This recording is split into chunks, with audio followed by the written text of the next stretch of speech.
I'm David Sherlock, and I'm taking you into the heart of study territory here at Binghamton University. Together, you and I are going to explore one of nature's most beautiful specimens, a studying college student. We've got a lot to cover today, so let's get going. To find a studying college student, you really don't have to look too far. Students are studying everywhere. Take a look at this one we just found.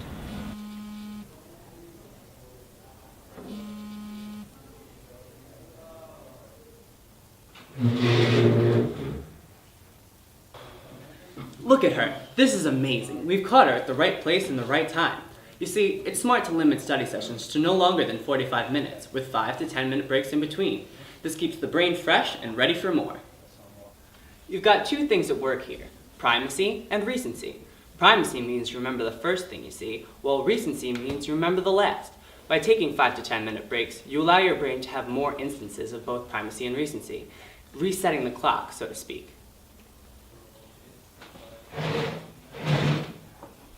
Many students believe that marathon study sessions are more effective, but the information just becomes a jumbled mess.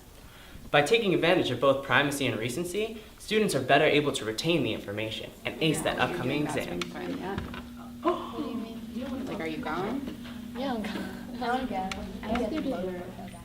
Take a look at what we found here. A group of wild students studying together. Because last year you had to pay for it. Studying in a group is a great idea when done right. Group members should take turns each session leading, with a different member taking the lead on the next one. Each member gets a chance to explain the material and take the lead, creating a real sense of ownership and group investment.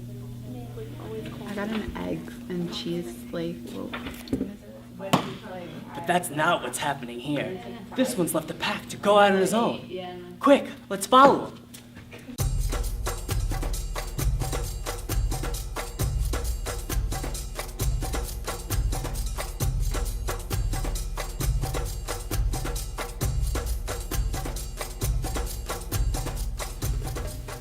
Now here's something. He's gone off and found himself an entirely new study territory, one that lacks the distractions of other students and is much more secluded. It's wise for students to diversify their study places. Alternating between busy and quiet spaces stimulates the brain and aids in remembering material. Being in the presence of motion or mild background activity engages your natural fight or flight response, increasing your focus and ability to process information. Take a look at what we just found. This is a real treat. Just look at all these colors. You see, what's going on is she's highlighting every other line in a different color to discover which one makes the words pop out most. Once she's found her color, she'll highlight important facts to transfer into her notebook for use later. We saw a lot of great examples of studying habits and tips today, but there's so much more we didn't get to cover, like taking advantage of office hours, the tutoring service, and getting plenty of sleep. Just remember that these tips are just tips.